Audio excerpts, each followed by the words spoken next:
and welcome to the 6th annual UCSF Last Lecture. Thank you all so much for coming and turning out for this amazing speech we're about to hear. Please take a moment to ensure that your phones are on silent before we begin tonight's program.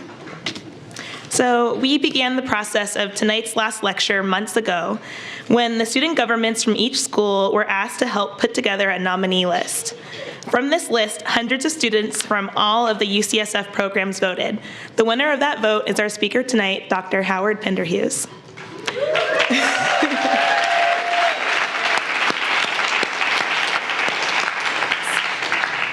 Dr. Howard Pinderhughes is an associate professor and chair of the Social and Behavioral Sciences Department in the School of Nursing. He first came to UCSF as a postdoc at the Institute for Health Policy Studies and has since been committed to helping UCSF improve as a community and as an anchor for social change. His work focuses on health inequalities and disparities with a core concentration on violence as a health issue and the impacts of violence on youth and urban communities, and has evolved to examine and address individual and community experiences of trauma. As a longstanding member and former co-chair of the Diversity and Action Committee in the School of Nursing, known as DIVA, he has worked with other faculty to address issues of diversity, inclusion, racism, and sexism, and to create a more multicultural community, both in the School of Nursing and in the broader UCSF community. In addition, he is also a founding member and former co-chair of the University Community Partnership Council, which is now the Center for Community Engagement.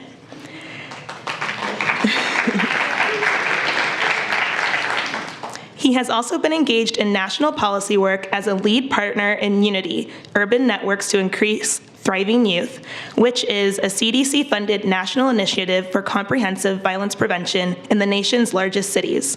He is the author of the book, Race in the Hood, Conflict and Violence Among Urban Youth, and the forthcoming book, Dealing with Danger, How Inner City Youth Cope with the Violence That Surrounds Them.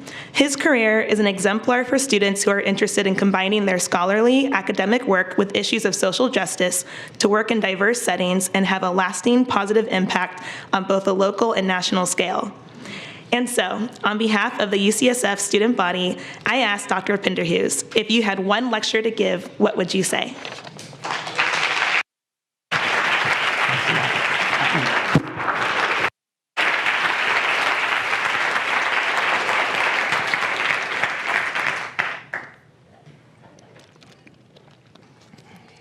How's everybody doing? I'm doing pretty good.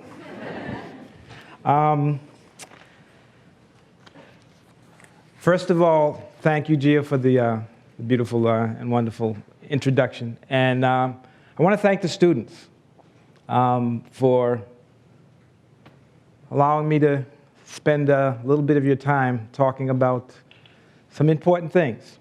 Hopefully, I will validate your faith in me in terms of your thoughts that I was going to impart some wisdom. That's the intention. And we're going to get started. But before I do, I want to thank a couple of people. First of all, my wife, who is my partner in virtually everything that I do. But most importantly, she's my partner in terms of promoting social change and doing our community work. And the work that I do, I get inspired by the work that she does. Y'all don't know it, but she is fierce. And you should get to know it more. I also want to give a shout out to my two children who could not be here tonight. Samora Pinderhughes, who's a composer and a pianist. And I'll talk a little bit about Samora in just a second. And Elena Pinderhughes, who she's like all light. Elena is all light. And she is a flute player, as you can tell. She's playing the flute. And she brings joy to everybody that she encounters, both through her music but also her spirit. So I want to thank and dedicate this talk to the three of you and my mom. Now, Mom, I know you're watching. I love you. My mother's 94. She wanted to be here, but she was unable to. I told her she's not allowed to get on the plane.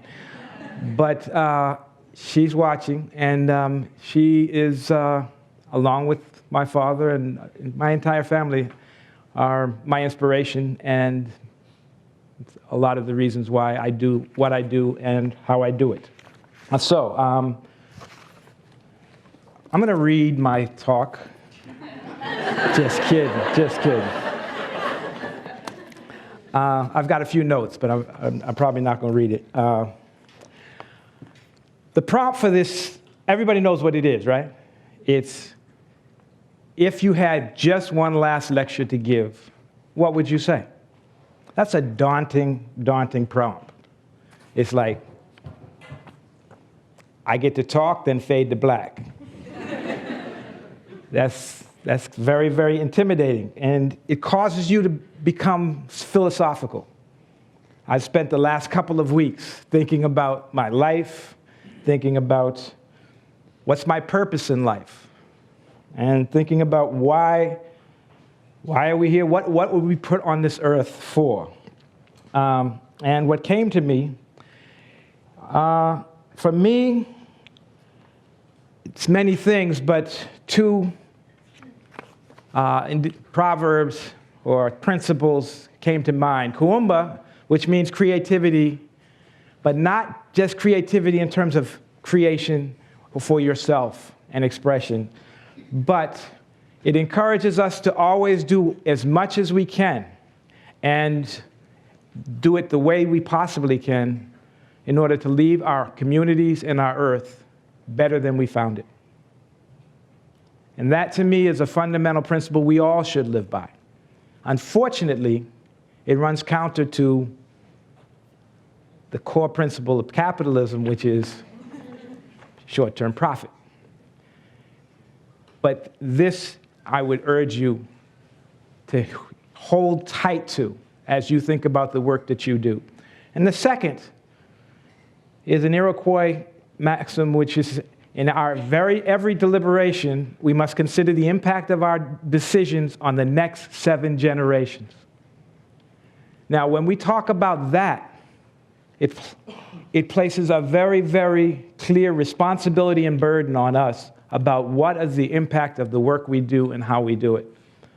And as climate change becomes a reality, as the earth is imperiled, this maxim becomes more and more vital for us to start running our lives, creating our institutions, and shifting and changing and transforming our society to take this into account.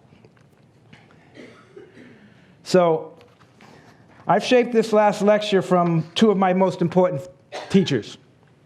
The first is my father. And my father died in 1998 of a heart attack brought on by the complications of congestive heart failure and diabetes. And he was a renowned psychiatrist and psychoanalyst. And he wrote about the psychology of racism. No surprise, I came out of that, right? In the last year of his life, he worked feverishly to complete a manuscript of his life, which was a combination of his memoirs, his analysis of the history of our family, and his analysis of the history of African Americans in the United States. He wrote it for us, for his children, and he entitled it, "This is My Baton." I reread portions of it over the last couple of weeks, and it occurred to me that that's what this is, this last lecture. If this is my last lecture, then this is my baton that I'm handing off to you.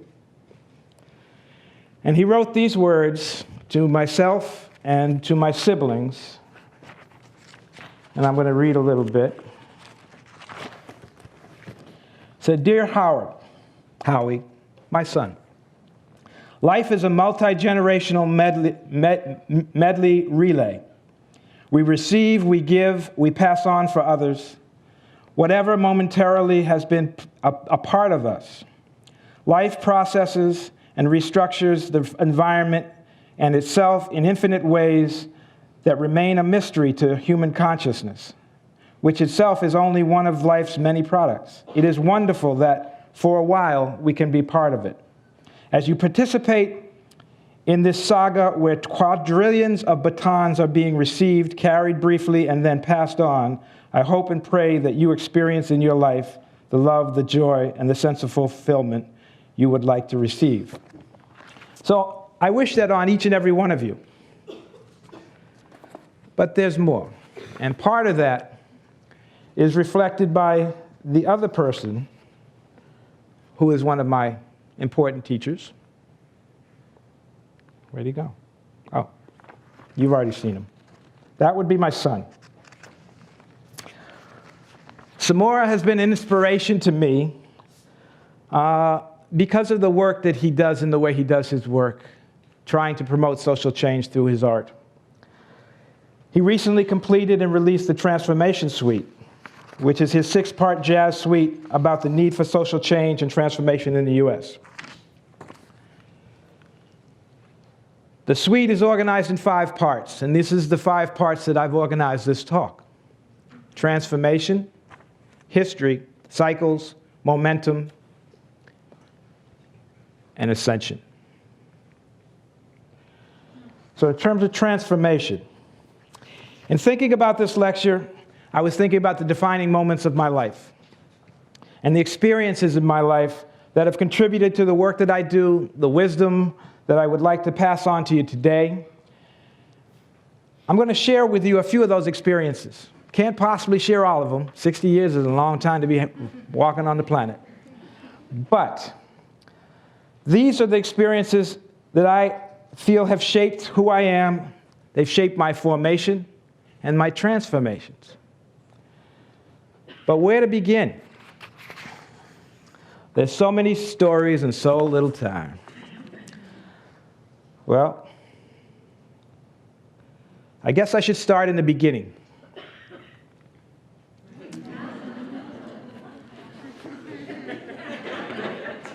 Pretty cute, huh? I was a happy baby.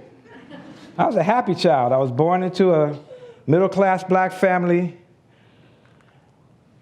And I was rocking the Nehru back then. It was, wait a minute. This is not the beginning of the story. We have to go further back.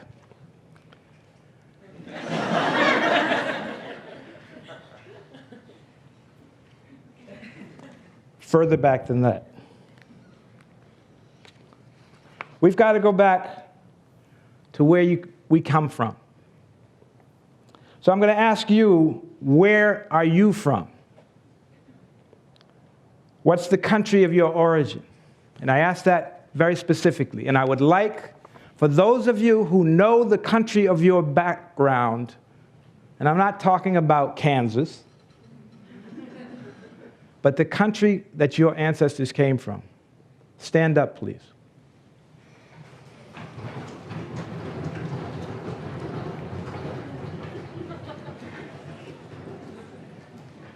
Okay, now sit down. Those of you who do not know, please stand up.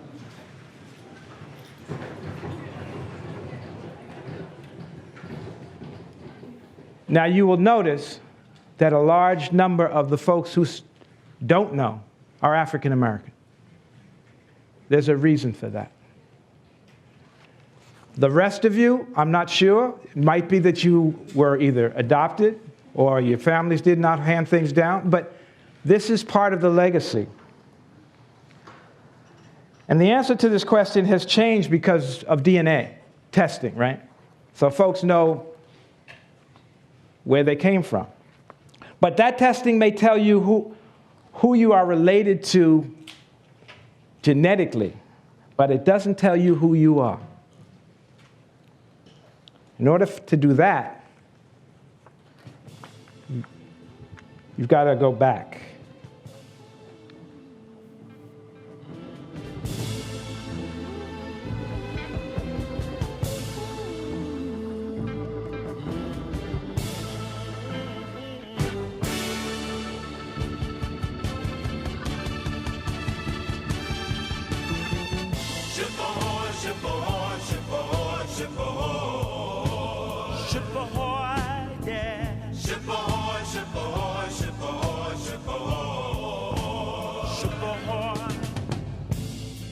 As far as your eyes can see,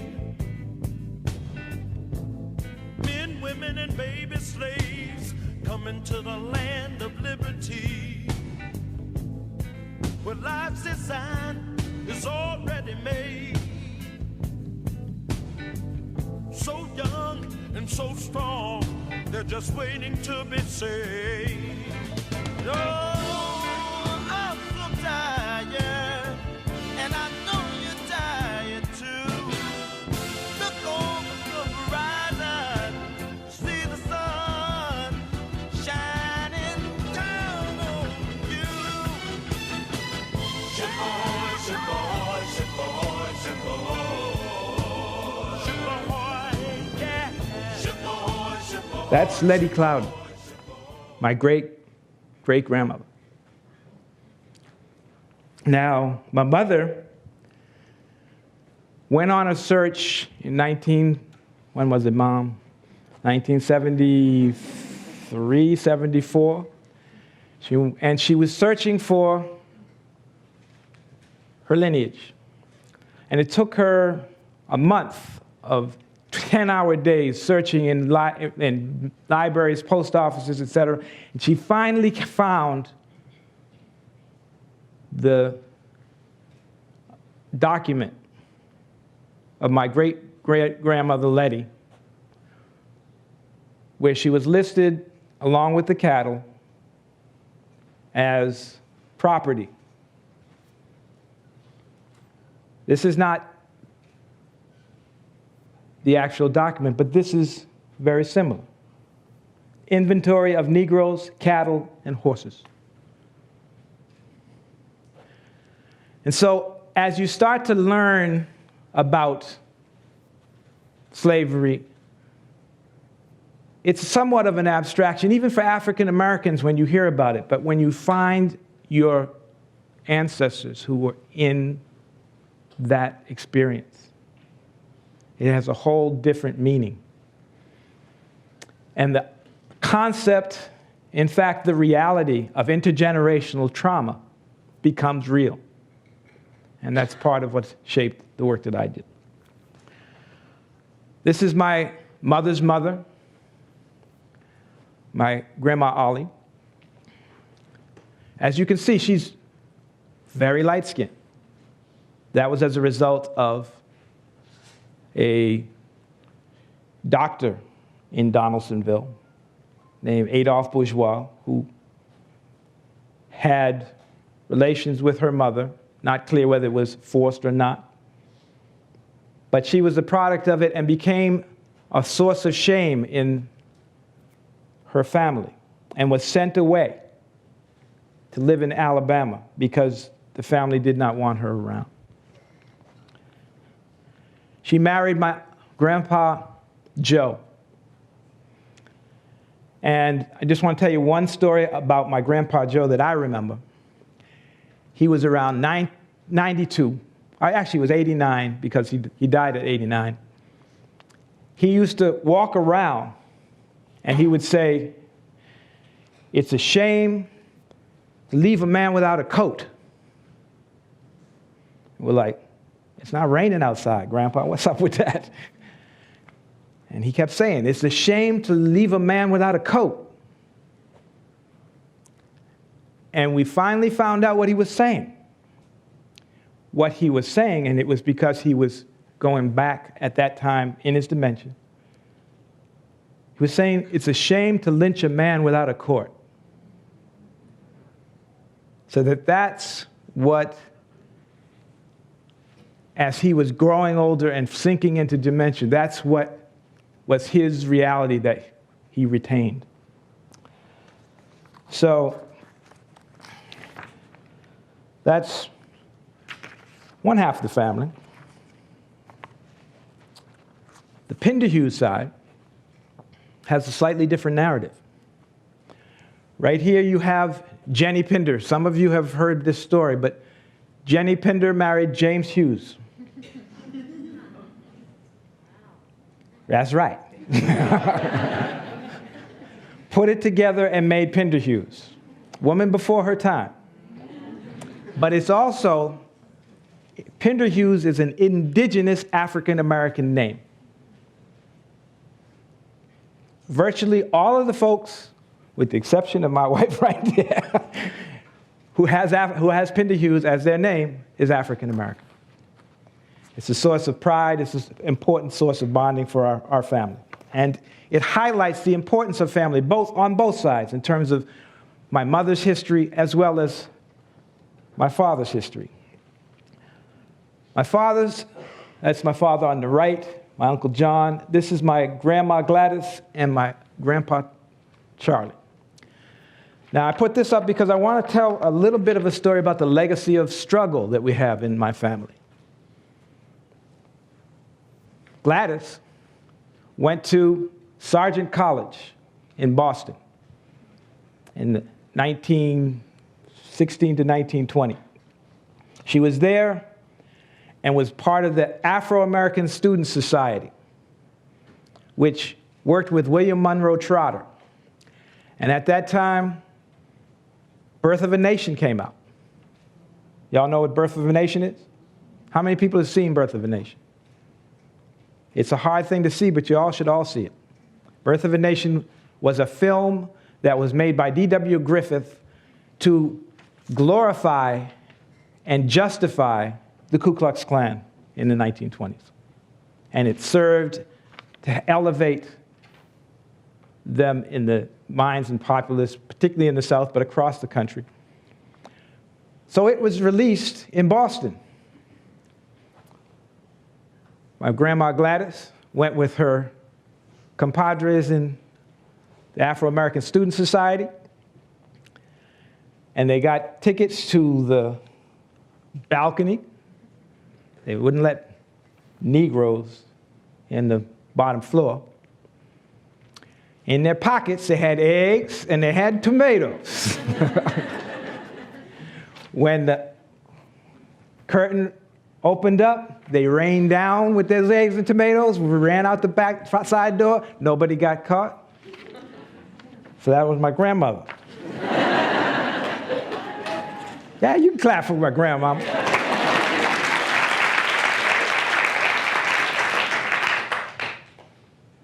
This is my mother and father.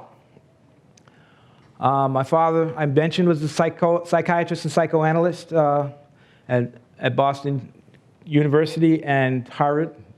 And my mother ran a family therapy clinic.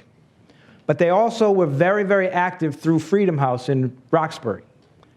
And during the period of the early 60s and mid-60s, they were very, very active in terms of trying to push issues around integration in Boston.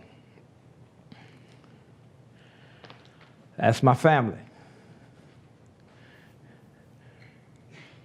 Now, that hair was short for me at the time. It used to be about this big, serious business. But this was my family. We came from a middle-class black family in Roxbury. And Roxbury is a black section of Boston. And what you need to know about that is we moved there in 1957. And at that point in time, it was a mixed neighborhood, mostly middle to upper middle class, with predominantly Jewish and African American.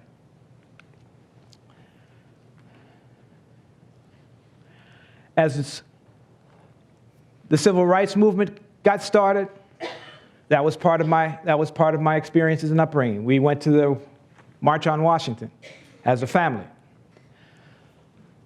If you look right, about 2/3 of the way up the reflecting pool, that's us. So we were there. We marched My parents worked in the community. But one of the things that I remember strongest is when I was 8 years old. I was sleeping, and we were awoken at about 2:30 in the morning by the phone. And my father answered the phone. And it was a call informing him that Reverend Reeb, who was not the sole pastor of our church, but he had preached at our church, and he was very active in the Roxbury community. He had been murdered in Selma as a part of the efforts to start the Selma to Montgomery March over the Edmund Pettus Bridge. And I can remember that phone call and my father talking to Reverend Reeb's wife. And I remember the feeling I had of, wow, this is some deep stuff if they're killing white people over this. And for weeks, when I saw white people, I was scared of them. I got over it, but it was a profound moment.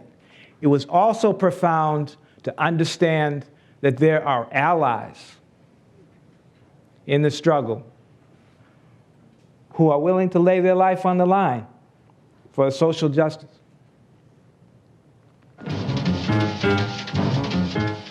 Alleged dissatisfaction with the welfare system causes riots in the ghetto district of Boston's Roxbury section.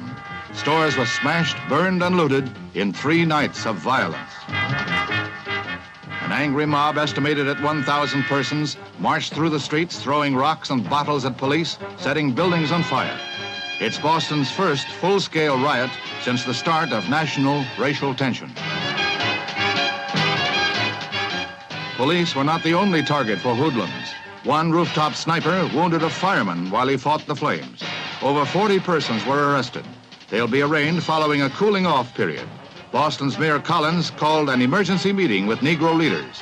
Uneasy calm follows. The video is about the riots in Roxbury in 1967. There were riots about 3-4 blocks from our house. We could not leave the house for about 4 days.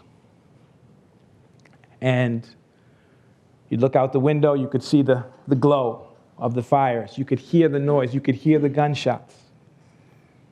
And this was one of the riots of hundreds that happened around the country. Now, unfortunately, you can give it up. It's okay. Unfortunately, you can't hear the report because it's fascinating to hear the way in which it's constructed. How they talk about allegedly people were upset about the way the welfare office had been treating them. The reality is that they had physically abused and intimidated mothers who were at the welfare office, and that had precipitated the 3 days of rioting. But as a result, much of Boston got burned down. The commercial corridor was burned out. And so from that point until roughly mid-1980s, 85 to 1990, the only thing that was built of substance in Roxbury was the juvenile jail. So as you have heard me talk in other lectures about community trauma and the elements of structural violence, that's what I'm talking about. You had the economic infrastructure of my community essentially burned to the ground. We used to take about 7 to 10 minutes to walk to Eggleston Station, to take the subway to go downtown or go anywhere around Boston. In around 1990, 92, they moved the subway. It still starts in the same place and ends in the same place. It just goes around Roxbury. Structural violence. So I'm telling you this because it informs how I understand the world, how I engage the world, and why I do the work that I do. These are the projects, which we'll talk a little bit more later. But I talked a bit about the riots. I talked a little bit about what was going on. In 1968, just before he was killed, Martin Luther King asked a question. Where do we go from here, chaos or community? And I would assert to you that that is a question that is before us today. Where do you go from here? Where do we go from here? Chaos or community? Now, I went to school. I was in the Metco program. It was a voluntary busing program from the inner city to the suburbs. One way. They didn't send nobody back. And as a part of that, I got a chance to go from the Boston public school systems, which were one of the 5 worst school systems in the country. Death at an Early Age was written by Jonathan Kozol about the Boston public schools, to the Newton schools, which was one of the 10 best school systems in the country. So I had the chance to have a good education. I have lots of stories to tell, but I won't tell all of them. I'm going to choose two things and experiences to talk about. One was I was in a singing group. Yeah, I was in a singing group. Now, obviously, this is not the group. We don't have any pictures of the group. This actually is the Jackson 5. Now, everybody, and I mean everybody, wanted to be Michael Jackson. Reality is, I was Marlon.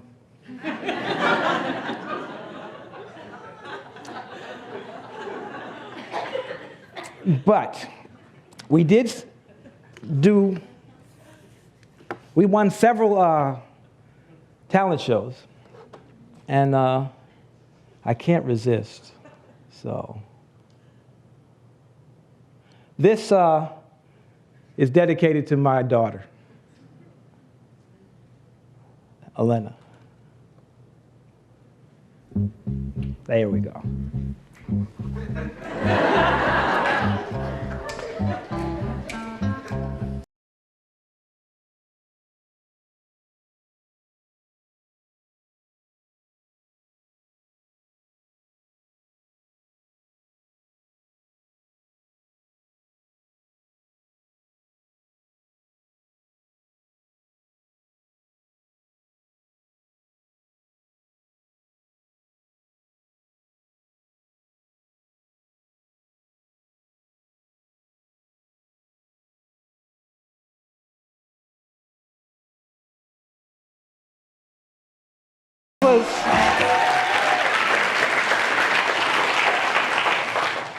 So Sammy got to be Michael. He had the high voice, and he was good looking. And then it was Donnie Frazier, Mark Jefferson, Kenny Mack, and myself. Now, what happened with them? Donnie Frazier was murdered. Mark and Kenny ended up incarcerated. And Sammy overdosed. What was the difference between them and me? The Heath housing projects that I showed earlier, that's where Mark Jefferson lived. But each and every one of them lived in the housing project. You saw the house I lived in. There's an element of class privilege, cultural capital, social capital that insulated me from the same things that they were victims of. The other thing that I want to talk to you about on my Metco experience was my second family. I was essentially adopted by the Aronsons through Mark. This is Mark and I when we were about to go to prom. He was not my date. But I was looking good. Mark looks a little stiff. That's right, I'm talking about you, Mark. But he and I were partners on the basketball court and through life, and he's to this day probably my dearest friend. And his family essentially took me in, and that had a profound experience of having another family who was white, who also was conscious. They got it. Treated me and my family with respect. And so that became a part of who I am. As the 60s rolled into the 70s, the Black Panther Party became an important part of our community experience, an important part of my family experience. My brother Cappy became, I don't know if we're going to be able to do this one either, but I'm going to try.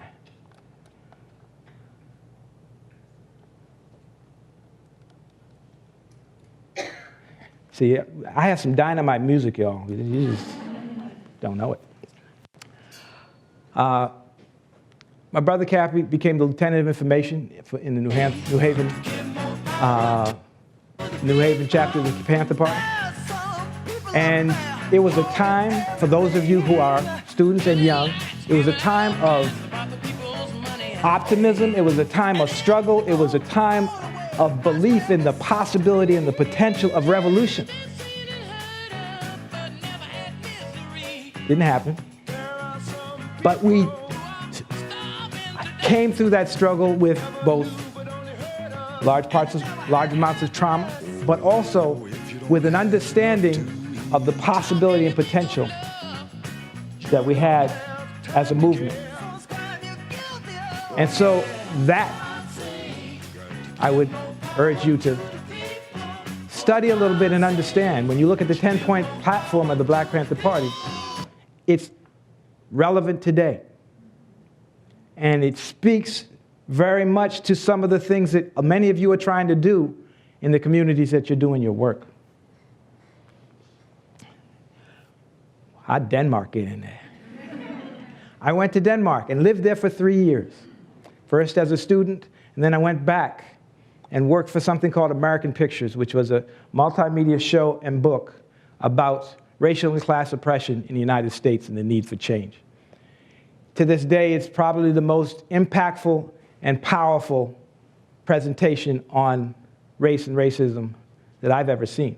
And it was my privilege to be able to work with Jakob and the rest of the collective around that. The money we raised went to Zimbabwe to build an orphanage and a school for young children who were orphaned by the war in Zimbabwe. So while I was there, I traveled to Ireland and found my true calling. I preached in pubs. True story. But my point being is that was part of understanding the power of the word. Power of communicating with people about the issue of race. So I came back from Denmark. Now, I'm going to be real. I missed my black people. I knew every black person in Copenhagen. And so I came back and went to UC Berkeley, where I was involved in the creation of an organization called the United People of Color, which essentially was a look back at some of the elements of the Third World strike and the multi-racial, multicultural coalitions at the time. And we organized on the divestment front, and part of what we did was force UC to divest. You can clap for that.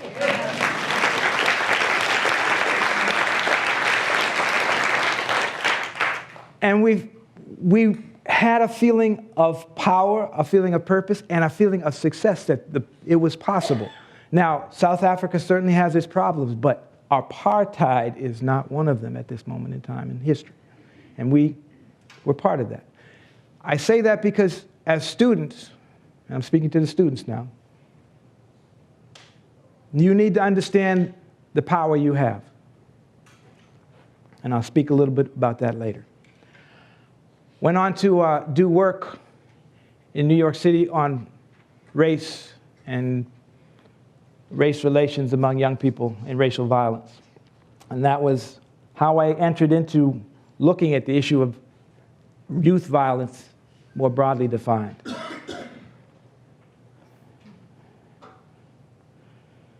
Some of y'all know this is like my favorite quote. Some of y'all know this, right? Okay, so then sing it with me. Ready? It's like a jungle sometimes. It makes me wonder how I keep from going under. Ha, ha, ha, ha.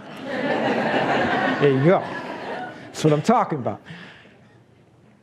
This, to me, is an important moment because his Grandmaster Flash and the Furious Five in 1982, they were talking about trauma. We didn't have the word for it, we didn't have the language for it, but that's what they were talking about. And so as I started to do the work on violence and started to, where are we going with this? Started to experience the elements of violence and trauma in San Francisco communities. This was on Potrero Hill, which is on the backside of San Francisco General Hospital. It became a clear focus to me about what needed to be addressed, and that was healing the people and healing the communities.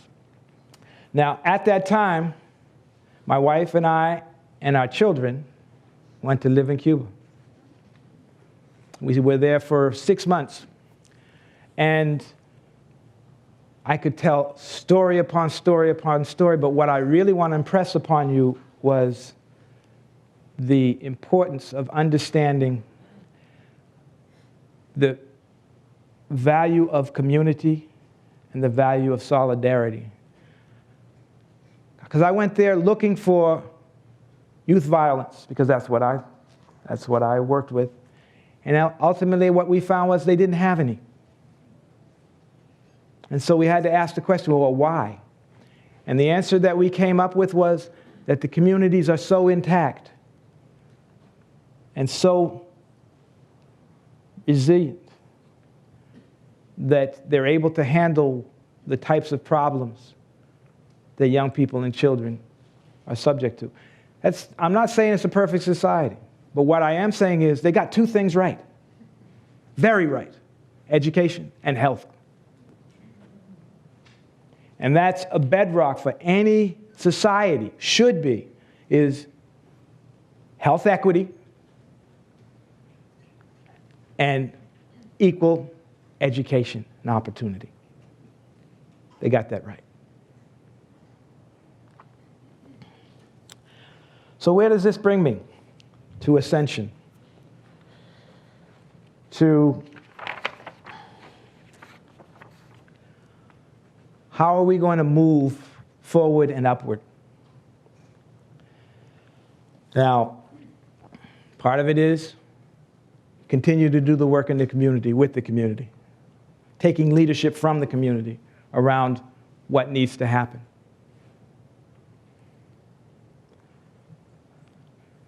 This is a circle of brothers in the Brotherhood of Elders network who brought me in and welcomed me into the circle in the East Bay, and we do work on issues trying to help heal and create opportunity for black boys and young men.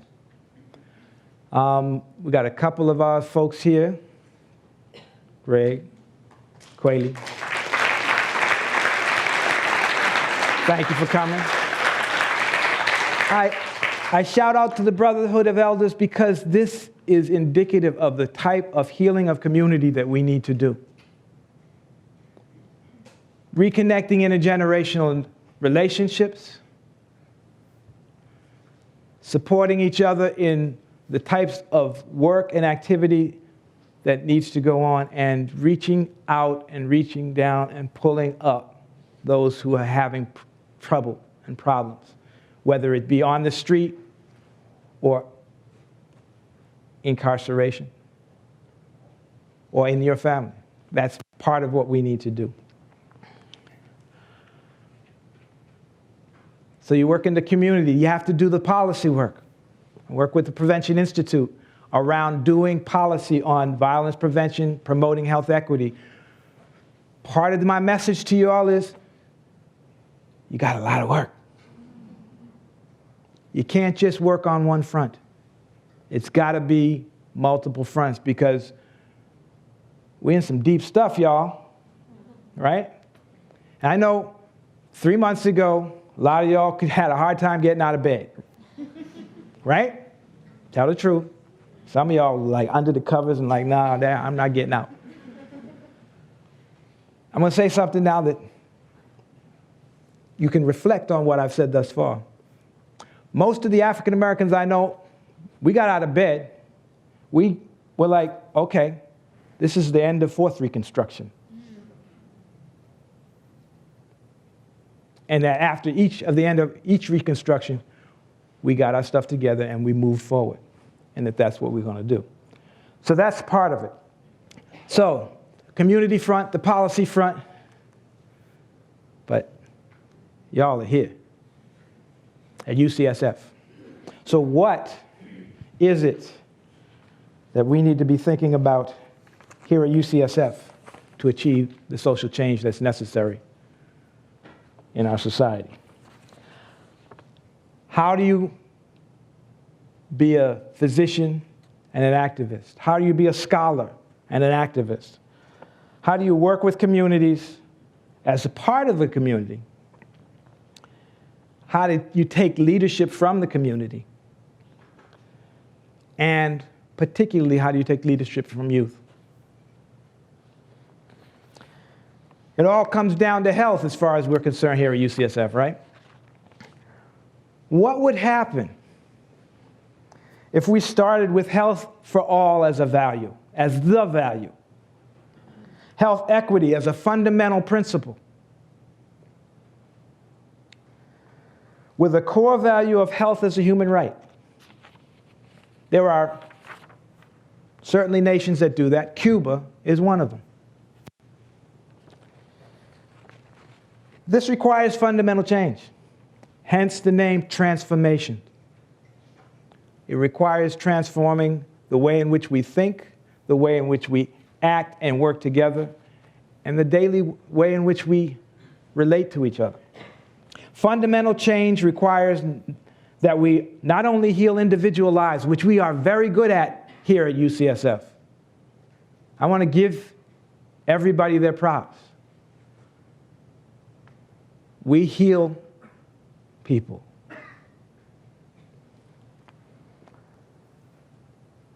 But it requires that we transform the institutions that we are part of. If we're really going to heal communities, heal individuals, and heal our society. That means we heal our families, we heal communities, we heal the workplace, and yes, we have to do work here at our beloved UCSF. I want to say one thing. We can do this. I've been like a broken record around this for a few years now, and folks who I love, who I respect, who are doing great work, are like, no, that's going too far. We can't, why don't we just do this piece here? No. Dare to dream big about what we can do.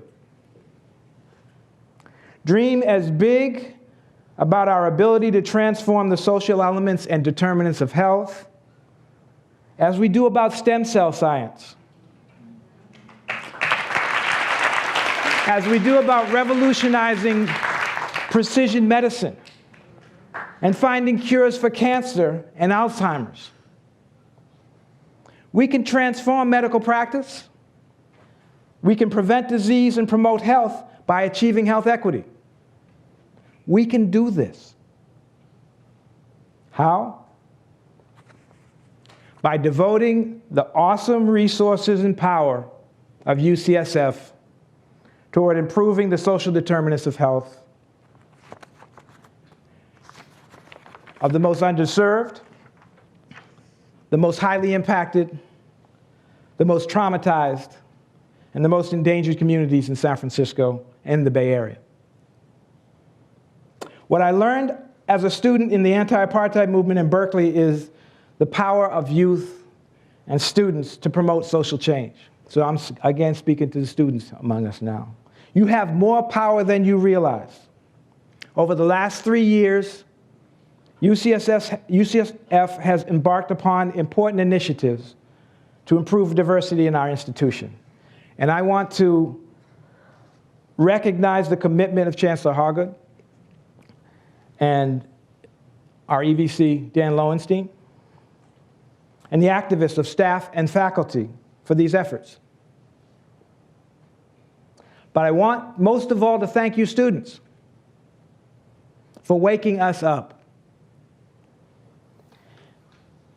If we dream this big, we can achieve Kuumba by transforming the health of our most vulnerable populations and communities and making UCSF a national and international model for how to advance health by promoting social, economic, and environmental justice.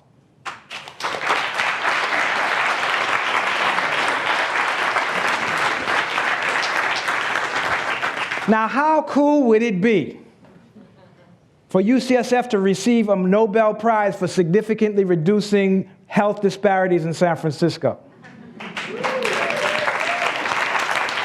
Improving health equity in the Bay Area and preventing diabetes and asthma and premature cardiovascular disease, violence and trauma in the Bayview, in Hunters Point, in West Oakland, in East Oakland, in Chinatown, in the Iron Triangle in Richmond, Stockman, Vallejo. There's a lot of places.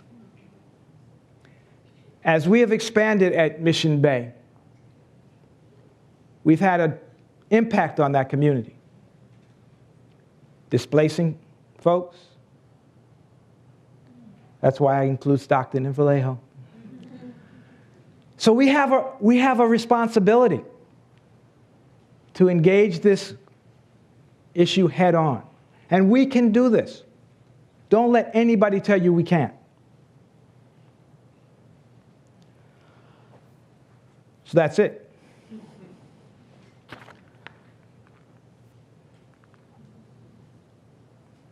But before I end, I want to give a shout out to the students.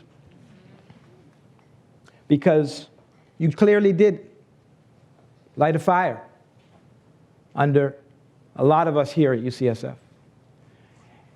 But that fire needs to be stoked and built and made till it's a raging inferno.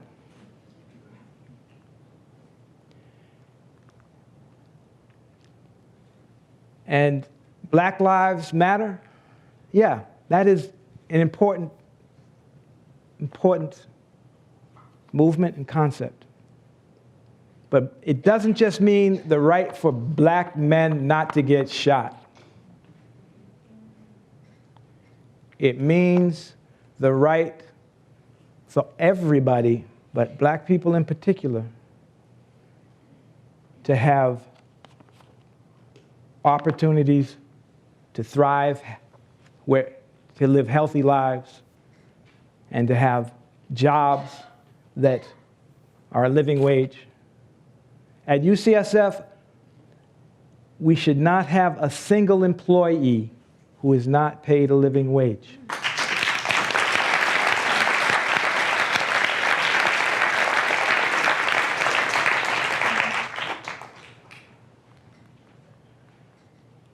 Advancing health worldwide.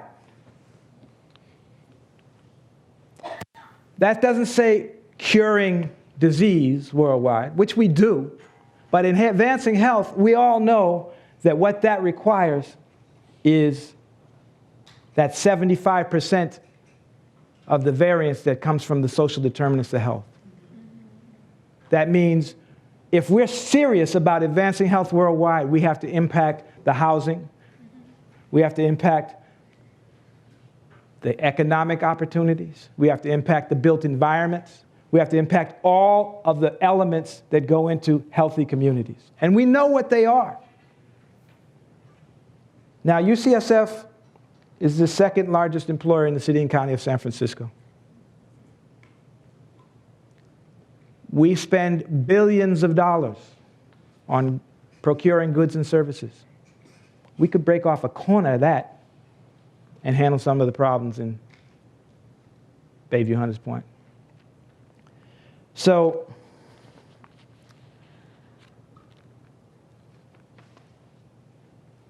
as we think about our role, understand, y'all know where this is?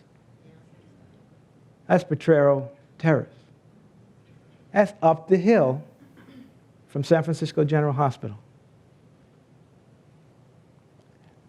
Has been there for the whole time. Most of us, for us, that was just a place to avoid, not a place to get in and do the work.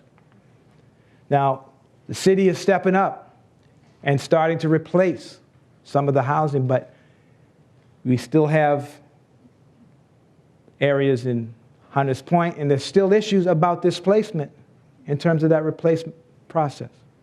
My point being is we can no longer skate by because we do good work in the hospital. It's time for us to get out in the community and advance health worldwide and across town.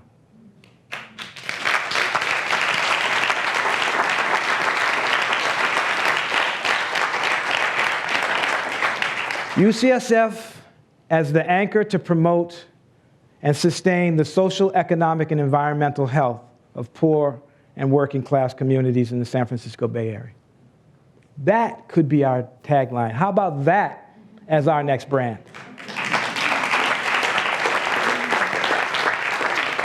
We can do it.